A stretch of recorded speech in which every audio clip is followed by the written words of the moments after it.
Hello, welcome back. We got some alteration research done. So we can do Phoenix Pyre now.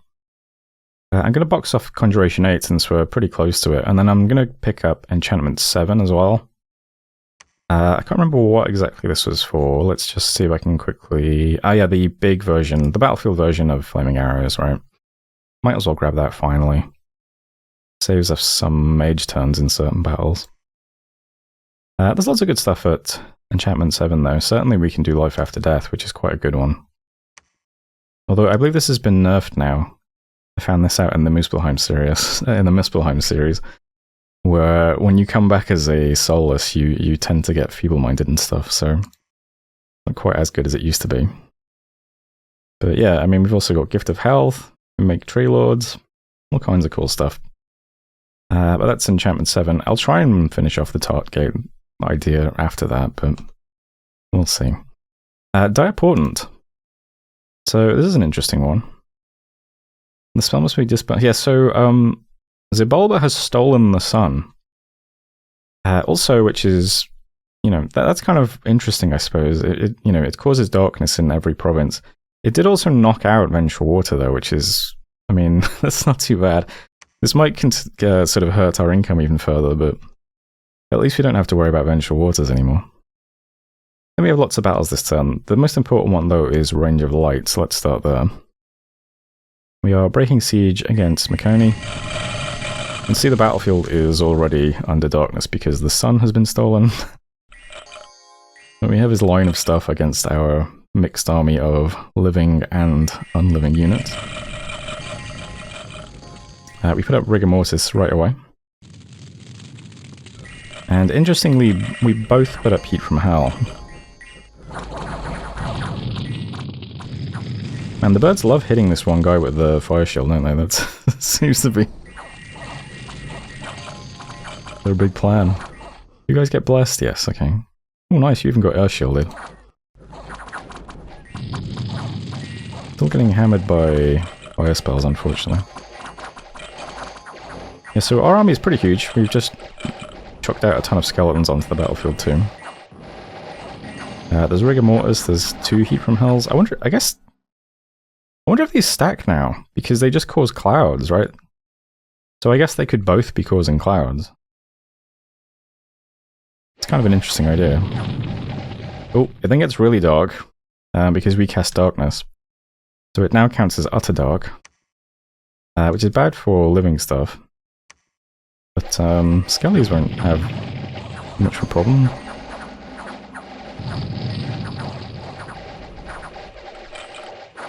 I suppose this must ruin our Pygmy Archer's accuracy, though. 7 precision. Yeah. But they're doing their best. Oh, Flame Lord has gone in.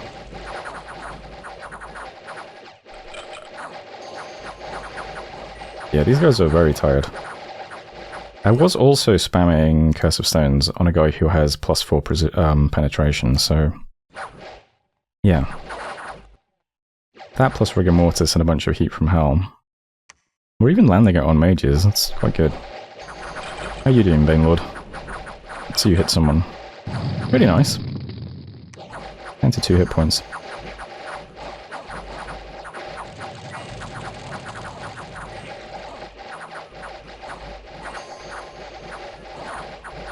These guys stand up for a while.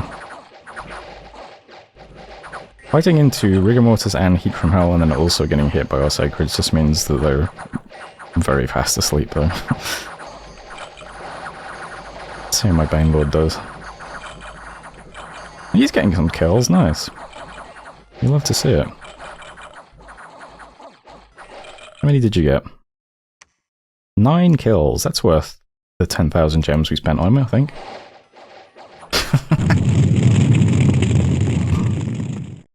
Yeah, so there we go. That wasn't too bad. So, we did lose quite a bit of stuff though, actually. But we completely wiped him. So, 120 deaths out of 132 things, including killing all of his leaders, so... 8 E4s, 2 Azure Mages, and 4 Archons are all dead. 48 Gigante Hoplites are all dead. We lost 2 Buddhas, unfortunately, which I was very sad about. I'm not sure how. We also lost 6 of our Mound Kings who were running around with weapons of sharpness. Not the greatest strategy in this instance. It was supposed to be for golems. We lost a Necromancer and 2 Spider Clansorks. We also lost 33 Sacreds. Pretty bad. 41 Long Dead Horses, 98 Pygmies, and 46 Rhino Warriors. I mean, not too bad overall. More importantly, we pretty much eliminated Mcone's army, I think. Let's just check. Army size. I mean, they're just down here, basically. There's not... yeah. They don't have a huge amount of stuff. Okay, besides that battle then, what else we got? Cedarwood Forest, we moved in with the Windmasters, so that was this province we took during the ritual phase. He did take Cursed Land during the movement phase, but yeah, since we killed everything in the stack anyway, it doesn't really matter. But Cedarwood, we just sent in some early spammers against one of these dudes. He has a lot of shock res, but he's still only size 6 and the allies are size 7, so we can just push him around to death. Ends up working out. Also got some items from that, so hey, not bad. And then one of our Buddhas got assassinated, unfortunately. He isn't quick enough on the Blade Wind draw, so there we go. Always a shame to lose a Buddha. Then what else we got? Farah, Olmart moving in. Our Banes and the Sacreds moving north, taking one off Pyrenees. Inon moving around. More Xibalba stuff. That's the Golem. Got a Scout. Big Lanka stack. Lanka looks like it has gone AI. I guess they just felt irrelevant, which is fair enough. It's a shame when people go AI with gigantic stacks, but hey. Pyrenees moved into one of our provinces. More Xibalba stuff. And there's that battle. To failure, we got 72 gold. Lost a bunch of Dominion in Yellow Mountains. Units have gotten younger. Alright, because we claimed the throne. It's nice. And that's it for messages. Yeah, the map looks a lot dimmer now with the sun having been stolen. So I'll just go around looking at what just happened. So these are the 2 provinces Xibalba took. This is where AI Lanka just moved his stack. I have sent a missive to Lanka asking for a non-aggression pact. I don't know if they'll take it or not, or whatever. I don't know how AI works, but it would be nice if they just stopped attacking us, right? So let's give that a shot. Here's where we have the Polemark dude, and here's where Henom walked him. There's the battles we just had. And I think that's it for important stuff. This was just catching a scout, I believe. Oh no, just taking the province off some PD, yeah, that's fine. Yeah, so this is how things look. Not too bad now. We pushed back Pyrenees stack here, and he seems to have just gotten afraid. Pushed back Theodos' stack, and also seems to have just gotten afraid. Seems to have vanished from Tesiphon as well. So that's fine. We just wiped up Inom stack here, so I'm feeling pretty good. I'm feeling less pressured now. The bulb is a bit annoying, but I don't think it's enough of an issue that we have to deal with it. I can just walk something around trying to take provinces back, I suppose, but I don't really feel like trying to kill a bunch of Wraith Lords for no reason. So until Xibalba marches out an army, which you have one on the way still? Not that I can see. I keep checking that cave and this cave to see if I'm going to get attacked through these points at any time, but so far so good. So I think we're okay. So, a couple of things we have to do now. Got to make sure that these forts are nice and defended now and stay safe. Income's going to become a big problem. The only things I'm recruiting now are, let's see, nothing over here. We have a Buddha already paid for, so I'm getting that in Eric's. And in Machaka, I'm getting a Voice of Lion and a couple of Sacreds that I can afford. That's it. I don't think we have much else being spent this month. I'm rebidding on the mercenaries. Bought a bit of PD. Yeah, and that's it. Not a huge amount of gold. So, down here, we have the patrollers already. I'm going to start trying to summon some fire stuff. So I'm summoning some fire snakes, and I think that's it. Yeah, 2 casts of fire snakes. Although I could do I could mix it up and do a fire drake and fire snakes. That would also be cheaper.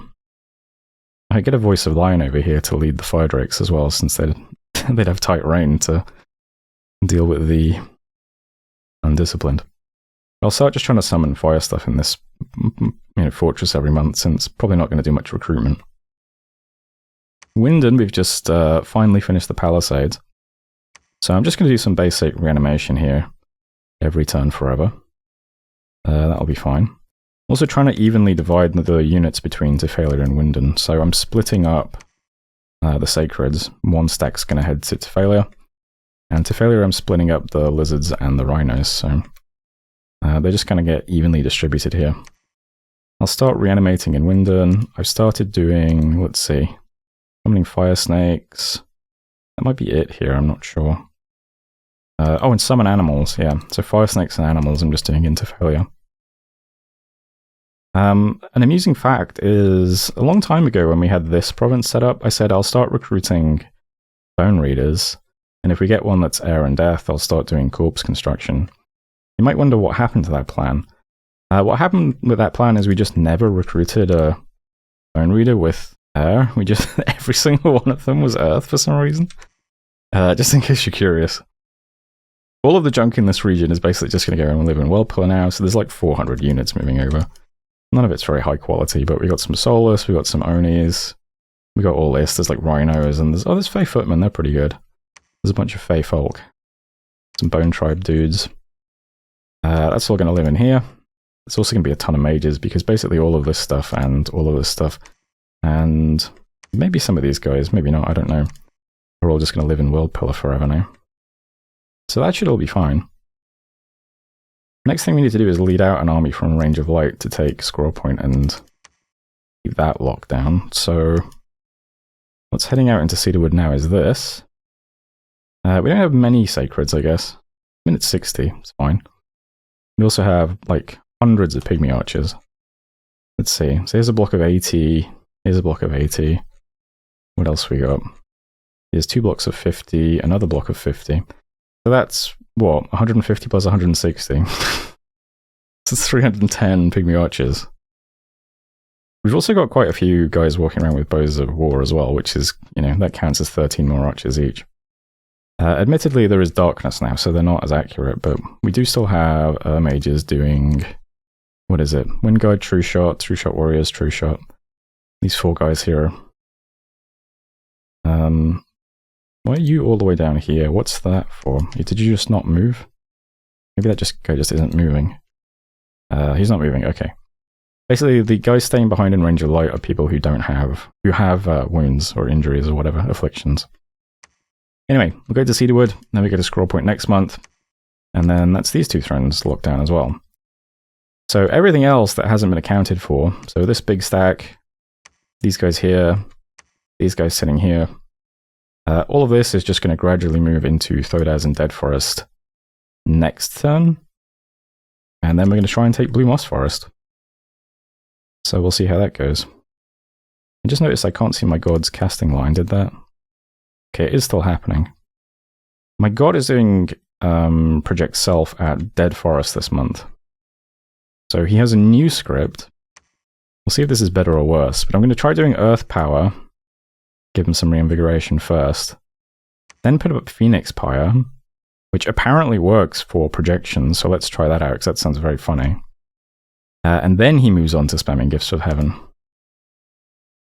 So hopefully that works out pretty well. It sounds pretty goofy. Phoenix Pyre itself might do quite a lot of damage to cows, so that would be pretty cool. I'm also pleased to announce we have Combo Breaker Large Font. He is dual-wielding smashes and has Precious. So he's got, reasonably good attack skill. Fortunately, he has Spirit Sight, so he doesn't care about darkness. He has 25 shock res, a Starshine Skullcap. He is casting Teleport at Curseland, which is where we know there is a golem. So let's see how this goes. His job is just to teleport directly onto golems when he sees them and kill them. I have high hopes for him. I think he will be very successful. You're free to disagree, though. Leave a comment if you think actually he sucks and he's going to get killed. Or otherwise, you know. Let's see what you think. But I'm going to teleport him onto the Golem in Curse Land. So he should just take that out next month, if I'm correct. And I think that's it for the big stuff. I'm doing little bits of forging now as well. Not like back in the day when we were making full sets of thug gear every month, but I'm getting a dancing trident finally for that breaching thing on the coast, which isn't as important now, but maybe if there's an assassin who tries to kill it or something. But I'm going to make little bits of gear, like maybe like 3 pieces of gear to put on Buddhas to have them walk around solo taking back provinces. So things like a weightless scale mail with some boots of the messenger and an amulet of mistile protection. That's probably pretty good. Also making armor of knights for people as well. And I think that's it, really. That's how things look. I still feel pretty good. Let's see if we can grab this throne. We do actually have quite a bit of stuff we can move there. Let's see, we have a couple of big mages going to Glistening Dew, so these guys. Buddha and some Spider Clan Sorks. We have these guys going to Thodaz. So 29 Sacreds plus 2 geared out Banes. We have these guys going to Machaka, so another 40 Sacreds. Or even more, 8 more. Bunch of big commanders. This goes in our capital. And yeah. And we also have all of this in White Peaks. So there's quite a lot of force here that we can put together in not much time. Then we just got to claim thrones. We do have another ring in the treasury, so I can have a Talistic Animate claim a throne if I want to. I don't like putting the rings on people until I can forge a new one, though, just in case I need it. But I think the next ring I make will just go onto this guy. Because he's pretty mobile. He should be easily able to move around and get all of those thrones claimed. I think that's everything, though, for this turn. I'm going to go ahead and leave things there, then. Let's turn 61. So thanks for watching, and I'll see you next time. Hello, welcome back. We got some Conjuration research done. So we can do some cool stuff now. We could summon our own, what are they called, Wraith Lords? We could try and put up Well of Misery. We can also do Elemental Royalty, including King of Banefires, which might be quite easy for us to do. I think we'd need a hat, though. We'd need a, what is it, Spider Guy? The cap-only dudes. With at least D2 and at least F2. That's got to be doable. And then 50 Death Gems. Yeah, King of Banefires is probably an easy one for us to get out at some point. Probably King of Elifar as well. I can see an Elemental Queen of Air on the map now, which is, I guess, a little bit concerning. It's a shame we don't have any... I mean, we have E3 mages with boots. Nah, it's just not enough, is it? Earth Attack's such a sick spell. Anyway, yeah, I'll try and get, I think, enchantment now instead. Tarts are probably not realistic at this point. Enchantment 8 would at least give us the big battlefield version of regeneration, which is probably a decent target.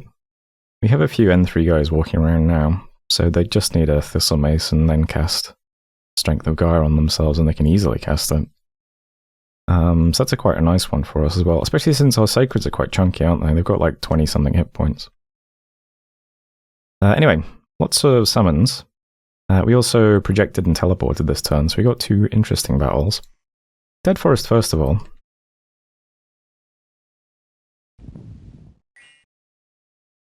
So, mostly just curious if Phoenix Pyre really does work in this. You're just a projection. Turns out it definitely does. Journey's not a good target for the Gifts of Heaven shenanigans, but the Phoenix Pyres are pretty funny though. Yeah. I mean, the Project Self stuff was like devastating against Malverne, but all of our other neighbors now are not really good targets for it, you know? Guys with like 170 giant units and sheep and stuff, or, you know, Mcone's also a giant nation. Erodos is just hundreds and hundreds of ghosts. Still, it is fun to play around with. I should probably have been doing something more useful with my god over the last 20 turns or so. Probably just forging boosters, but I just really enjoy projecting him at stacks and just trying to do something. More interesting is Cursed Land, though, where we have Combo Breaker here to put a stop to Mcone's golems. So there's no way we lose this.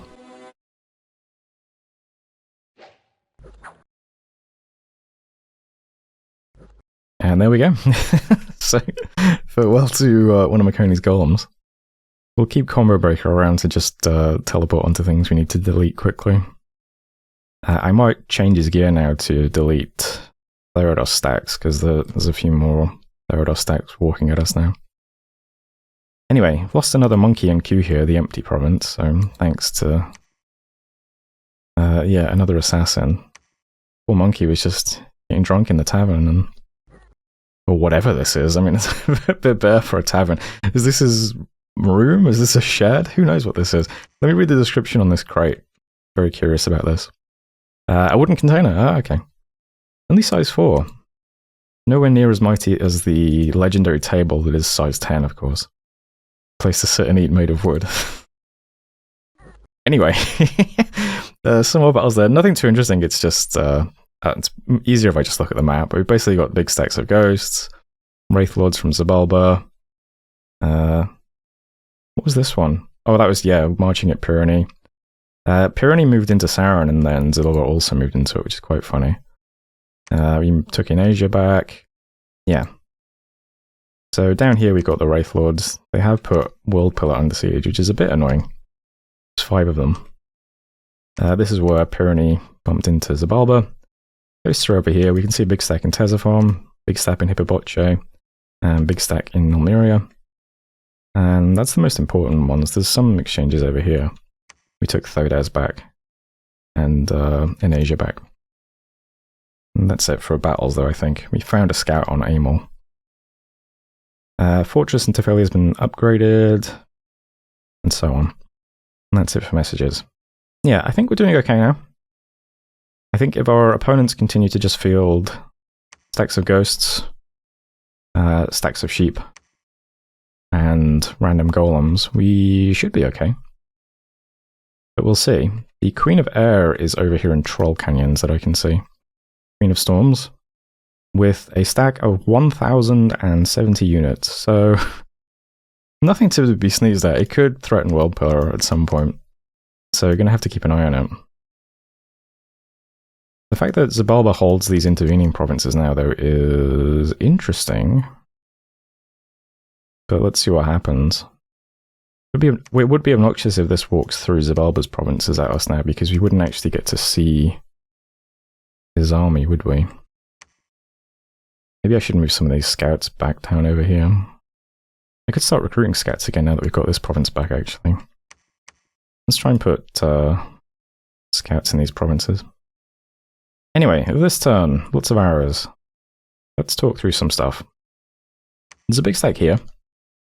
Still nothing too threatening, though. One firestorm clears this stuff out, so I'm not too worried about that. We've just got the same defenders over here. We're adding fire snakes to our patrollers now, so I mean, that's something, but otherwise, no real changes over here. Now, this section of the map, we are marching towards Scroll Point. This could be an upset, I suppose, if Hinnom's been doing something weird over the last few turns. I'm hoping his army is just a bunch of skeletons and crushes, though, and nothing too threatening. Either way, I'm not doing anything fancy over here. I'm just moving on to Scroll Point with the usual stuff.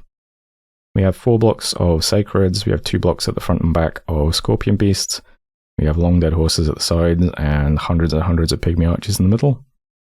And nothing too crazy still. I mean, putting flaming arrows and wing guide and stuff on the archers. Doing some Gift of Flight on our Sacreds. We have this weird dude who just spams Curse of Stones like a weirdo. And Beast Fury on our Scorpions.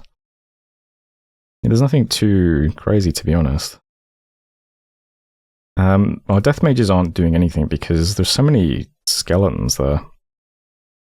I don't think Rigor Mortis would be in our favour, nor do I think Darkness would be in our favour, so... we'll just, yeah. Let's go as we are. I do have a lot of our death mages doing with the bones on advance and cast spells though, because yeah, we mostly just see skeletons here now. And the 8 huge crushers, which... also some storm drakes actually. Hopefully they don't cause too many problems. Anyway, let's march into this. Hopefully we take it, and we can actually claim this throne as well, since our profit is with this stack. So that's okay. Next up, Combo Breaker here. He is going to head to Machaka. From there, he can teleport where he needs to go. As I said, I might give him some anti-ghost gear and have him teleport into one of these stacks. It starts to threaten a throne. So this stack could walk towards this throne. Although I am moving a Fire Mage over, and I'm making her some gear this turn to keep her a bit safer, so I could set up another Firestorm protection on Winden.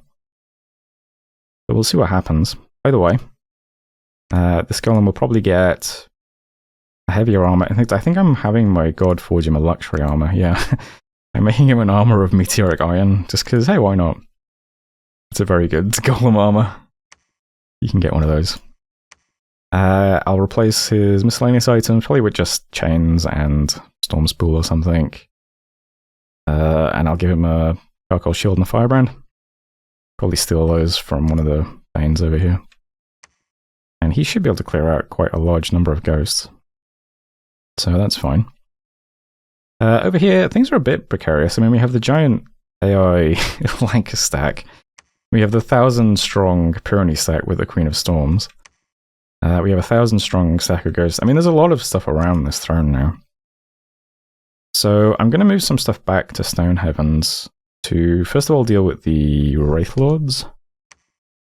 These are very strong individual undead units, so good candidates for the Ravenous Swarm, which is a battlefield enchantment that just hurts undead. So I'm moving a bunch of just living and, you know, magic stuff to this province. No undead at all. And I haven't got our death mages scripted to do skeletons or anything. They're just doing dust to dust. So I'm going to move all those guys here, including some air mages as well who are cloud jabezing over, because these Wraith Lords, last I checked, yeah, don't have any shock res, so lightning bolts might be quite powerful against them. So we'll move a bunch of wraith killing dudes over here. This includes quite a lot of sacreds actually. I think there's like, because I've got some on bodyguard as well, so we've got 46 just on units. And then there's another 10, 11, 12, 13, another 14 on bodyguard duty. So quite a lot of sacreds coming over actually. Yeah, these guys. So sacreds, as we know, are very good at dealing with large single targets. Ravenous Swarm is very good at dealing with large single undead units. Dust to Dust spam is pretty good against undead units. And we've also got a random lizard doing starfires, which, you know, it's something. So we've got quite a lot of stuff that could potentially kill the Wraith Lords. I'm assuming he moves some of them into Stone Heavens next turn, and we're going to catch him. And then after that we'll break siege. And then that also gives us some more stuff to help defend against attacks later on. Yeah, so we'll see how that goes. Also have a nice big chunky nature mage. There are some good mages in this fort as well. We have like Jojo, who's like a really good glamour mage. There's lots of good death mages. There's another good fire mage here. Yeah, we've got quite a lot of decent mages in the fort currently. But I'll feel better when there's also a bunch of sacreds and stuff as well, because there's no sacreds in this fort, is the thing. It's mostly junk. There's a lot of pygmy archers. There's quite a few Fey footmen as well. Besides that, it's mostly soulless and Bone Tribe and Long Dead and stuff. Be nice to have some sacreds over here. That's what's happening in this region. And then up here, lots of red arrows. I'm just trying to divide things evenly. We need stuff to defend Winden, stuff to defend Tifalia. And I'm also going to start moving towards this throne as well. So a lot of stuff going to hit Dead Forest this month. We have the Mercenaries, that's 63 Long Dead, 45 Barbarians. And we've also got another 50 Sacreds. Plus quite a lot of mages, mostly just doing simple buffs and Skelly spam. But that should be all we need against this. It's nothing too crazy. So we'll move into that province, and I'll also move some stuff into Sodorth as well. So another 24 sacreds plus 2 quite geared out Banes. So hopefully we just take these 2 provinces now with no problems. Move on to Blue Moss the turn after. We have enough siege strength to take this down immediately. It's 200 wall. We have, let's see, this is 302 moving over. And this is 106 moving over, so yep. Should be okay, depending on how much siege defense a cave cow and a sheep has. I'm not sure exactly. But we could clinch a win in the next couple of turns if everything goes well from this point on. We do still need to claim the thrones. We have another ring in the treasury though, and I can forge another one next month. So I could give a ring to this thing to claim Amel's throne. I'm summoning another Telistic Animate in Winden this month. We have our profit with this stack, and I could also give a ring to the Mound Fiend here, who can move very, very far to claim thrones as well. And once we get onto this throne, my god can probably just teleport onto it, since it's the last throne we need, so it's not a huge risk. But let's see how things go from this point on. Could get some upsets. I think I have enough force where I need it though.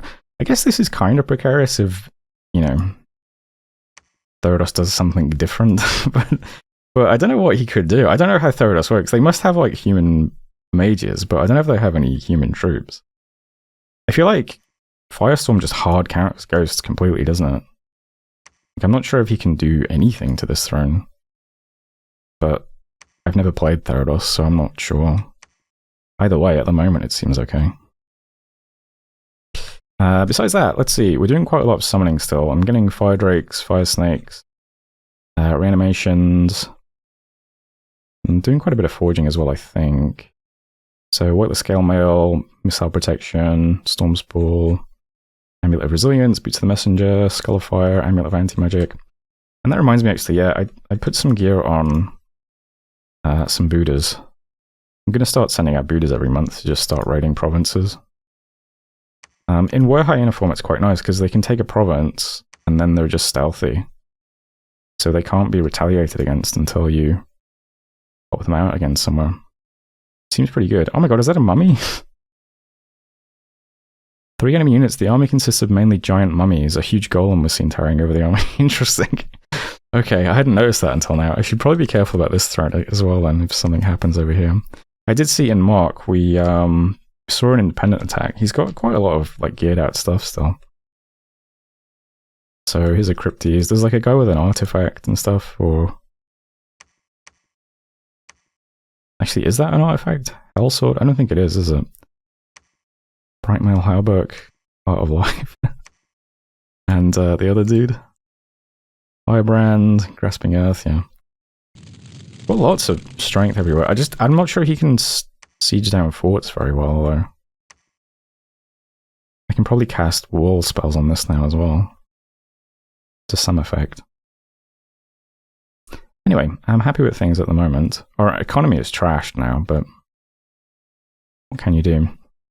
That's turn 62, so thanks for watching, and I'll see you next time.